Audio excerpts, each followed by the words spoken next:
The Foxholes of Mars by Fritz Leiber, originally published in Thrilling Wonder Stories, June 1952. Narrated by Tom Trussel. Ever inward from the jagged horizon the machines of death crept, edged, scurried, rocketed and tunnelled towards him. It seemed as if all this purple-sunned creation had conspired to isolate, to smash him. To the west, for all planets share a west if nothing else, the nuclear bombs bloomed, meaningless giant fungi. Invisibly overhead, the spaceships roared, distant as gods, yet shaking the yellow sky. Even the soil was treacherous, nauseated by artificial earthquakes. Nobody's mother, least of all an Earthman's. "Why don't you cheer up?" the others had said to him. "It's a mad planet." But he would not cheer up, for he knew what they said was literally true. Soon they would fall back, and the enemy would retake the mangled thing they called an objective. Was it the 6th time? The 7th? And did the soldiers on the other side have 6 legs, or 8? The enemy were pretty haphazard as to what troops they used in this sector. Worse was the noise.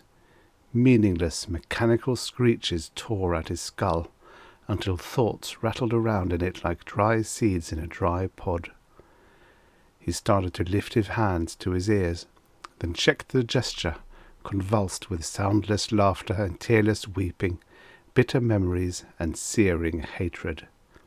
Once there had been a galactic society, a galactic empire, and he had played an unnoticed part on one of its nice, quiet planets.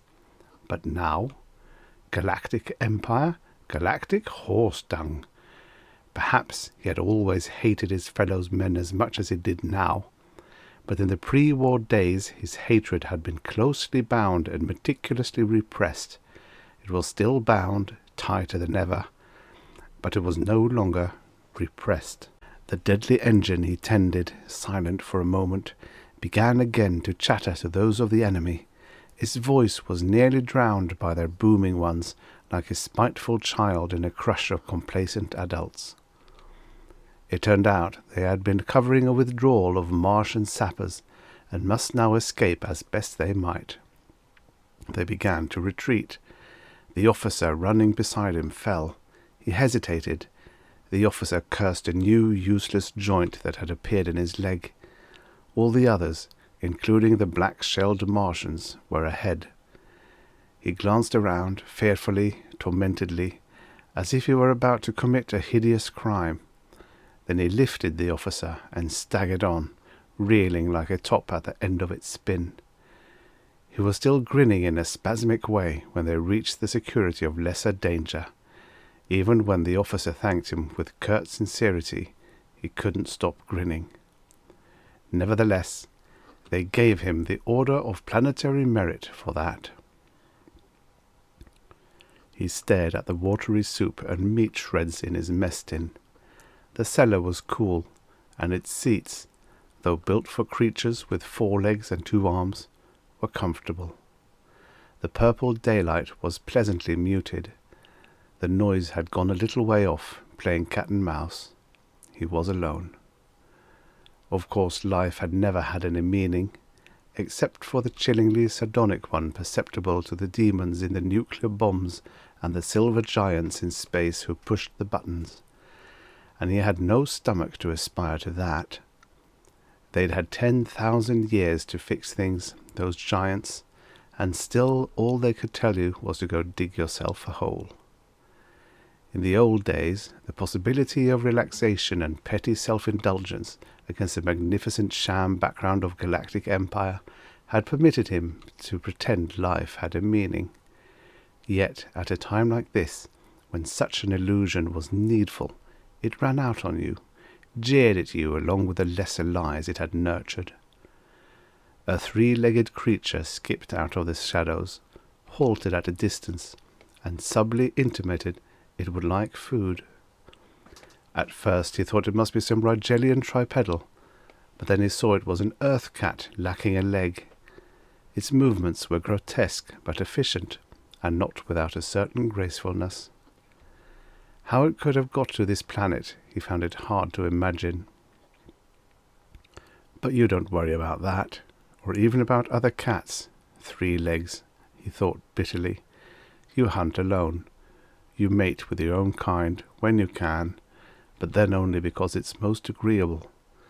You don't set up your own species as a corporate divinity and worship it, and yearn over the light centuries of its empire, and eat out your heart because of it, and humbly spill your blood at its cosmic altar. Nor are you hoodwinked when the dogs bark about the greatness of humanity under 1,000 different moons, or when the dumb cattle sigh from surfeit and gracefully chew their cuds under red, green, and purple suns. You accept us as something sometimes helpful. You walk into our spaceships as you walked up to our fires. You use us. But when we're gone, you won't pine on our graves or starve in the pen.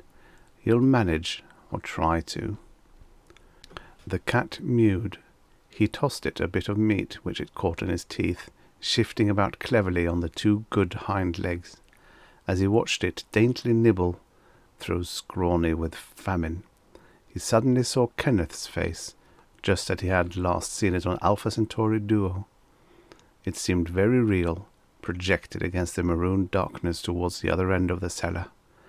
The full, tolerant lips lined at the corners, the veiledly appraising eyes, the space-sallow skin were all exactly as it had been when they roomed together at the sign of the burnt-out jet. But there was a richness and a zest about the face that he had missed before. He did not try to move toward the illusion, though he wanted to. He only looked. Then there came the sound of boots on the floor above, and the cat bounded away, humping its hind quarters quite like a tripedal, and the vision quickly faded. For a long time he sat staring at the spot where it had been, feeling a strangely poignant unhappiness, as if the only worthwhile being in the world had died. Then he started to eat his food with the vague curiosity of a 2-year-old, sometimes pausing with the spoon halfway to his mouth. It was night, and there was a ground mist, through which the wine-coloured moons showed like 2 sick eyes, and anything might have been moving in the shadows.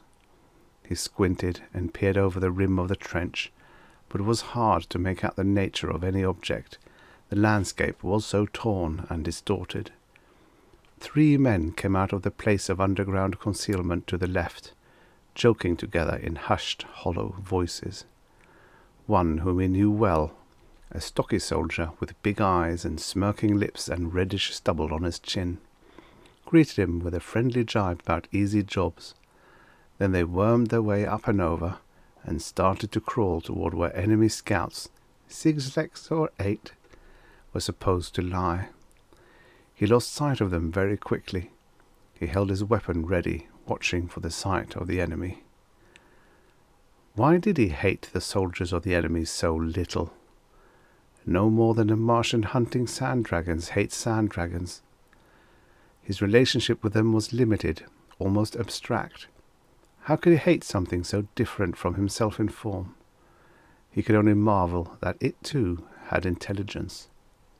No, the enemy were merely dangerous targets. Once he had seen one of them escape death, and it had made him feel happy. He had wanted to wave in a friendly way, even if it could at best have only wriggled a tentacle in return. But as for the men who fought side by side with him, he hated them bitterly, loathed their faces, voices, physical mannerisms, the way this one chewed and that one spat, their unchanging curses, clichés, and jokes, all unendurably magnified, as if his nose were being rubbed in offal, for they were part of the same miserable, lying, self-worshipping galactic swarm as himself. He wondered if he had hated the men at the office on Alta Luna in the same way. Almost certainly He recalled the long smouldering irritations over trifles that had seemed tremendous in the hours between the violin moans of the time clock. But then there had been the safety valves and shock absorbers that make life tolerable, and also the illusion of purpose. But now there was nothing, and everybody knew it. They had no right to joke about it and continue their pretense. He was shaking with anger. To kill indiscriminately would at least demonstrate his feelings. To focus death on the backs of men charging with inane hysteria. To toss a nuclear fizz bomb into a dugout where men sought secret escape in dreams and repeated like prayers their rationalizations about galactic empires. Dying at his hand, they might for a moment understand their own vicious hypocrisy. From out ahead, one of death's little mechanisms spoke concisely, rapidly. It seemed like a bugle call that only he could hear. Ruby moonlight slid suddenly across the grotesquely tortured ground. He raised his weapon and took aim. Its sound pleased him because it was like a soft groan of agony. Then he realized he had fired at the abruptly revealed shadow because it was that of the stocky soldier who had jibed and crawled away. The moonlight blacked out as if a curtain had been drawn. His heart pounded. He ground his teeth and grinned. His feelings were fierce, but not yet determinate. He became aware of the smells of the ground and of the chemicals and metals, strong, sharp, interesting smells. Then he found himself staring at a whitish patch that never got more than 8 inches off the ground. Slowly it approached out of the darkness, like the inquisitive head of a huge ghost worm. It became a face with big eyes and smirking lips, fretted with red stubble. Mechanically he reached out a hand and helped the man down into the trench. "Were you the one that winged him? That lousy spider would have gotten me sure. I didn't see him until he fell on me." This, then, was the end. Hereafter he would give in to the mob, run with the hounds, die purposelessly like a lemming when the time came. Never again would he aspire to the dark, icy insight that gave life a real, though horrible, meaning. He was a ridiculous little communal animal in a lemming horde racing across the galaxy, and he would live like one. He saw the small black object falling swiftly through the mist. The stocky soldier did not. There was a deafening blast that slapped the skin. Looking up, he saw the stocky soldier still standing there, without a head. As the body stumbled blindly forward, tripped and fell, he began to laugh in little hissing gusts through his teeth. His lips were drawn back, so that his jaw muscles twitched and pained him. He felt contemptuous amusement at the blonde soldier. The blonde soldier had been to a third-rate nuclear technic school of some sort and believed it had been a serious mistake to put him in the infantry. Nevertheless, the blonde soldier was ambitious and took an unusual interest in the war. They stood alone at the crest of a ridge thick with violet and yellow spotted vines. In the valleys on either side, the units were pushing forward. Trails of dust and tracks of mashed vines extended as far as the eye could see. Various huge engines trombled forward, carrying men, and other men ran fussily about, freeing engines that had met with some stop or hindrance, as if the two were inextricably united in an unimaginable symbiosis.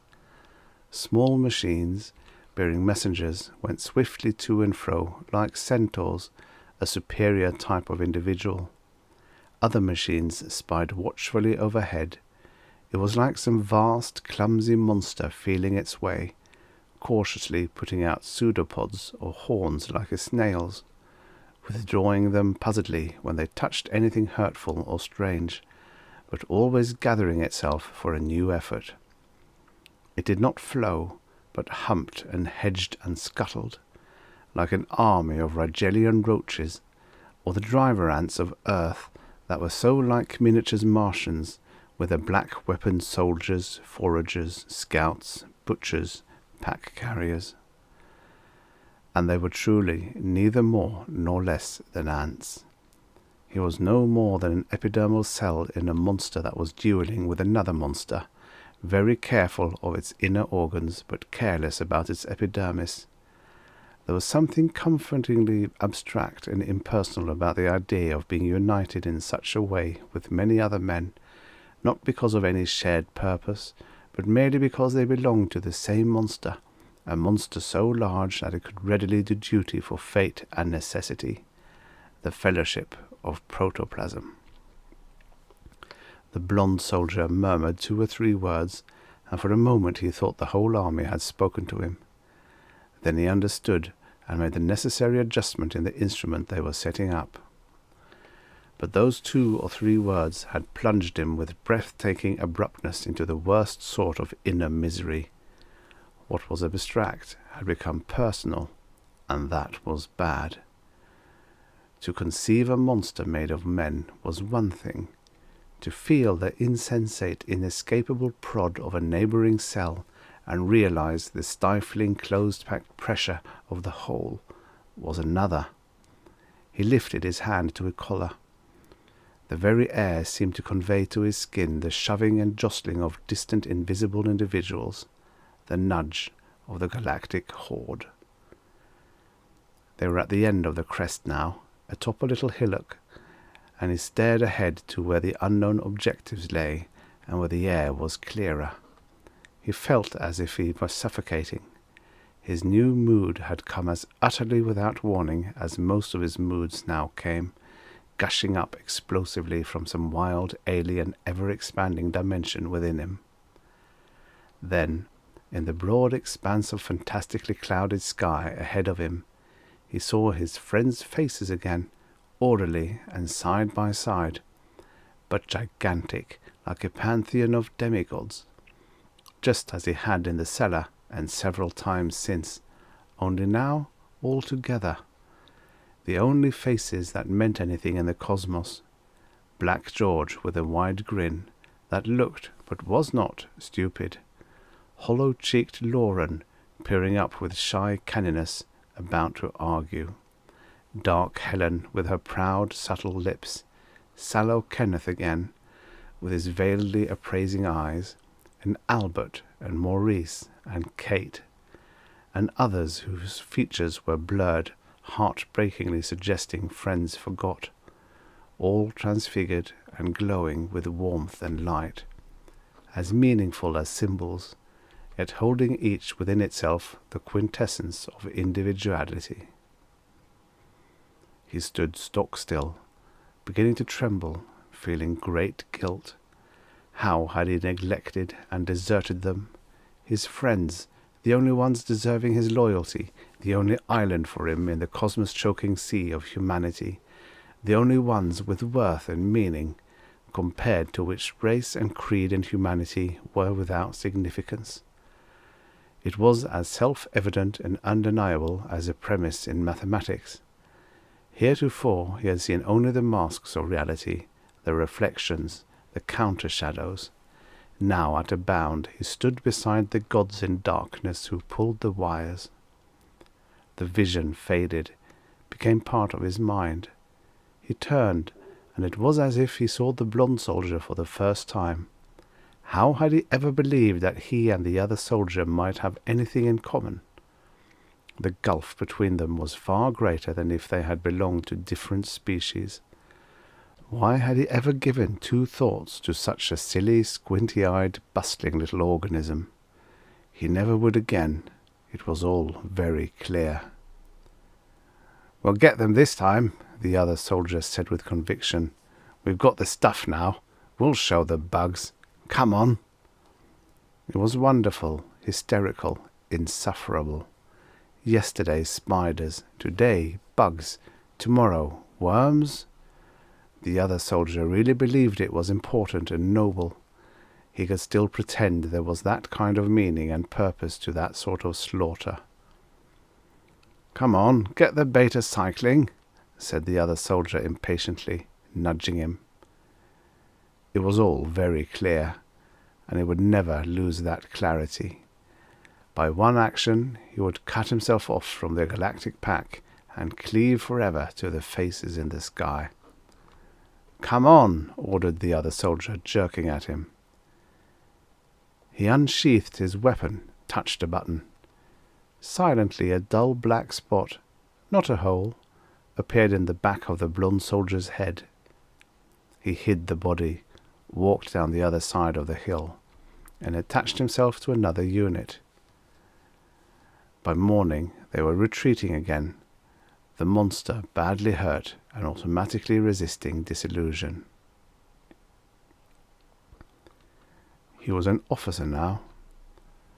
"I don't like him," said a soldier. "Of course they all try to scare you, whether they know it or not. Part of the business, but with him it's different. I know he doesn't talk tough, or threaten, or act grim. I know he's pleasant enough when he takes time to notice you, even sympathetic. But there's something there I can't put my finger on, something cold-blooded, like he wasn't even alive, or as if we weren't. Even when he acts especially decent or thoughtful toward me, I know he doesn't give a damn. It's his eyes. I can read meaning in the eyes of a Fulmenhortian blindworm, but I can't read anything in his." The soaring city seemed alien, though it had once been home. He liked it the better for that. Civilian clothes felt strange against his skin. He whisked briskly along the sidewalk, taking the turns aimlessly when it split at the pedestrian clover-leaves. He looked at the passing faces with frank inquisitiveness, as if he were at a zoo. He just wanted to enjoy the feeling of anonymity for a little while. He knew what he was going to do afterwards. There were his friends, and there were the animals. The fortunes of his friends were to be advanced. Beside the next clover-leaf was a speaker and a little crowd. There had been a good deal of that sort of stuff since the truce. Curiously he listened, recognized the weakness of the words. It was sloshed with ideas, tainted with unprofitable, poorly selected hatreds. The call to action was tinged by an undercurrent of bitterness that argued inaction would be better.